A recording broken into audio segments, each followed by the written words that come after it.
Huwag na natin pa idama yung mga nakaraang issue para lang maipromote natin yung bagong issue ngayon. Kapag napag-usapan na ang mga problema noon at nabigyan ng solusyon ito, huwag na pong i-bring up sa usapan ngayon. Maitim ba skin? Underarm at singit mo? K-Skin ang bahala sa'yo. Premium ang ingredients, paraben-free and sulfate-free, and FDA-approved, kaya safe for everyone. With K-Skin, ibalik ang alindog mo. Huwag nang magpahuli. Hi guys! Welcome back to our channel. Kumusta po kayong lahat? Sana ay nasa mabuti po kayo. At sa mga hindi pa po nakakakilala sa akin, my name is Cheryl Ting. At kung bago lang po kayo sa channel na to, pwede po bang makahingi ng isang favor to please consider to subscribe dito po sa ating channel. And also, huwag nyo na rin po sanang kalimutan i-like and i-follow ang ating Facebook page official. Maraming salamat po. And for today's video is, let's talk about communication.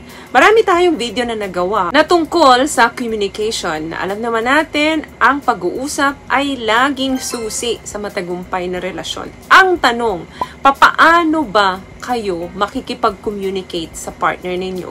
Papaano ba ninyo ipopolish para mas maging mabuti yung magandang communication skills ninyo sa partner ninyo? Communication can make or break your relationship. Kaya very important na dapat alam natin papaano tayo aatake sa mga partner natin kapag gusto natin silang kausapin. Very, very important kasi na matulungan mo yung partner mo na mag-gathered niya yung kanyang thoughts, yung kanyang desire, yung kanyang feelings, and understanding sa kada situation. The question is, paano mo gagawin yun kung hindi tayo magaling makipag-communicate sa mga partner natin? Number 1 dyan, actively listening before you start speaking. Ito yung dapat na involve, hindi lang yung hearing words mo, kundi yung listening skills mo. Hearing and listening is two different words. Ang hearing, ito yung naririnig mo, nagsasalita siya, pero hindi mo naman naiintindihan or hindi mo naman iniintindi. So, kinakailangan na alam mo ang mga skills na to. Ano ba yan? Number 1, kapag nagsasalita yung partner natin, kailangan mag-pay attention tayo.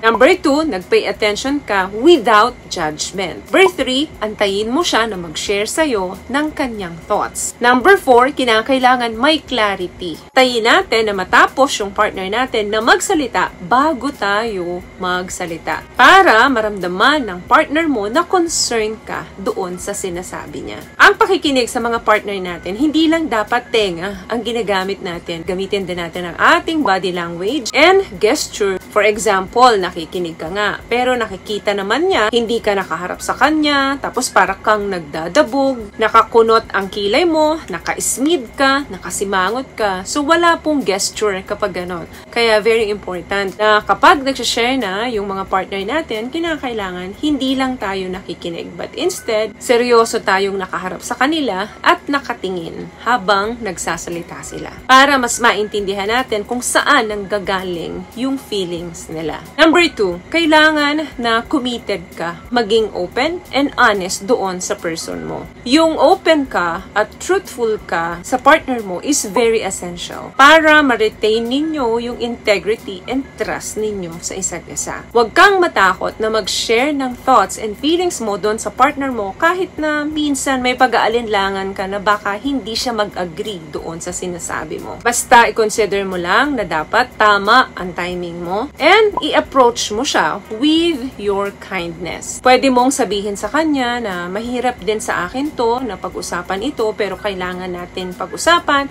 dahil dito ko nararamdaman na validated ako at dito ko nararamdaman na baka maintindihan mo ako. Ano bang kailangan mo? Or ano bang kailangan mo sa akin? Yung mga salitang yan, pwede nyong gamitin kapag i-approach nyo na yung partner nyo. Another thing, kailangan marunong kang mag-observe nung mga non-verbal signals nung partner mo. Hindi naman lahat yan nadadaan sa salita or nadadaan sa mga words. Minsan, yung body language natin ay isang importanteng role para makipag-communicate tayo sa partner natin. Yung ating facial expression, yung tono ng pananalita natin is pwede nating magamit kung ano ba yung signal na ipinapakita sa atin ng mga partner natin.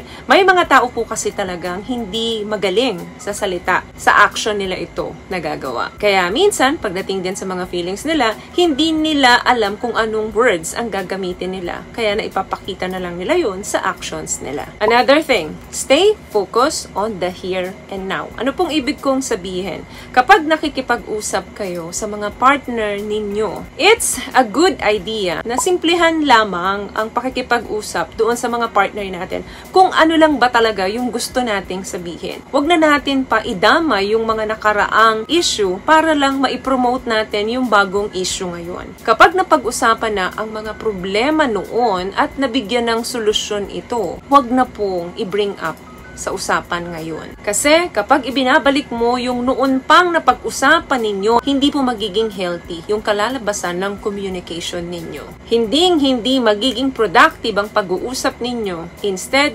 mauuwi pa yan sa away. Magstay ka lang doon sa message na gusto mong i-communicate. Hindi mo kinakailangan i-criticize yung partner mo kasi kapag ginawa mo yun, of course, magiging defensive yung partner mo sa'yo. At pag nagkaroon ng tension yan, mawawala na yung chance na maayos yung pag-uusap ninyo. Kapag maayos ang communication skills natin sa mga partner natin, mas makakapag-open kayo at makakapagbigay kayo ng mga ideas para mas ma-improve yung relationships ninyo. Mas magiging open kayo mag-share ng thoughts ninyo and emotions ninyo sa isa't isa. It's about how we give and take verbally and non-verbally, back and forth. May mga unexpected outcome talaga dyan. Hindi may iwasan. Pero require dyan ang understanding, agreement, compromise, and forgiveness. So yun lamang guys ang video natin for today. I hope may na-share po ako sa inyong tips. At kung nagustuhan niyo po ang ating video, please give it a thumbs up, comment down below, and also share this video na rin po sa mga kaibigan na sa tingin nyo matutulungan ng video natin. Once again, palagi po kayong mag-iingat at palagi po kayong manalangin. Thank you guys for watching and see you in my next one. Always love yourself and be a blessing. Bye!